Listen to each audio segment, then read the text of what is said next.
안녕하십니까. 더불어민주당 최고위원 장용태 의원입니다. 지난 대선 전에 혁신위원장을 맡았고 또 최고위원이 되어서 정치혁신위원장을 맡으면서 논의했고 또 작년에 최고위에 보고했던 내용과 더불어 총선 과정에서 있었던 여러 가지 이 부족한 부분들을 보완하기 위한 당원당규 개정 TF 단장을 맡아서 그동안 여러 차례 회의를 거치면서 이 당원당규 보완 사안에 대해서 논의해 왔습니다. 오늘 최고위에 보고를 드렸고 그 결과를 국민과 당원께 보고 드리고자 합니다. TF에서는 당원권 강화를 위한 당원당규 규정을 개정하고 총선 과정에서 확인된 불명료, 불합리, 비현실적인 규정들을 중심으로 정비하고 향후 정치 변동성을 대비하고 또 불필요한 당원당규 규정을 정비하는 등 총 20여 개의 당원당규 개정안을 마련했습니다. 먼저 당원권 강화를 위한 개정안부터 말씀드리겠습니다. 첫째, 당원당규상 전국 대의원대의 명칭을 전국 당원대회로 일괄 개정하는 안입니다. 둘째, 당헌 25조 1항에서 규정하는 대의원 권리당원 반영 비율의 20대 1 미만 제한 규정을 시도당 위원장 선출 방법에도 동일하게 적용하는 안입니다. 셋째, 국회의장단 후보자 및 원내대표 선출 선거에 권리당원 유효투표 결과를 20% 반영하는 안입니다. 넷째, 당원 중심 정당을 위해 중앙당 전담부서에 당원 주권국을 설치하고 자발적인 당원 활동에 관한 업무 일체를 전담하는 안입니다.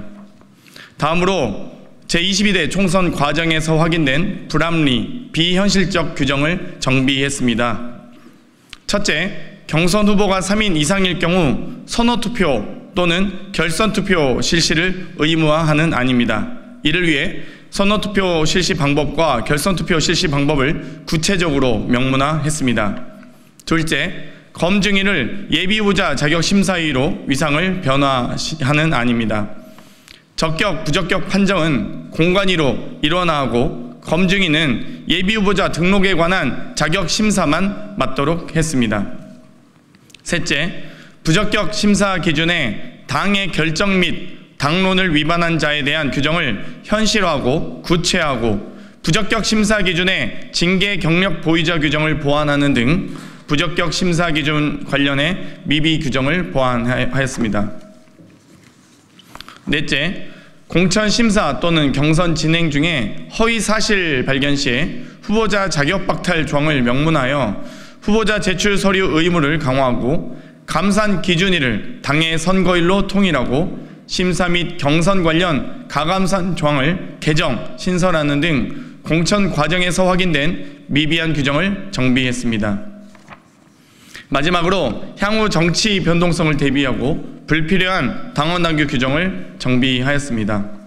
그 외에도 청년 여성 보조금 사용에 관한 기금 계획 수립 시 해당 전국위원장에게 계획 수립 및 집행 결산에 관한 권한을 부여하는 안, 사무직 당직자 복무 규정 및 윤리 규범 등에 보완하는 안이 있었습니다. 민주당은 70년 역사를 향해 가고 있습니다. 민주당의 혁신은 길고 넓고 깊이 있는 시간을 가졌습니다. 그때마다 민주당은 국민과 당원을 향해 나아갔고 바라보았습니다. 때론 시대에 맞춰 새로운 것을 넣거나 때론 불필요하거나 시대에 맞지 않는 것은 되돌리고 과감히 버리는 것이 혁신의 과정이었습니다. 이번 당원당규 개정안은 민주의 혁신의 과정을 이어가 당원 주권 시대를 활짝 열어가겠습니다. 오늘 최고위에서 보고했고 내일 의원총회 보고 후에 당무위 안건으로 최고위 의결 후에 바로 발의할 예정입니다. 발빠르게 국민과 당원께 나아가는 민주당이 되겠습니다. 감사합니다.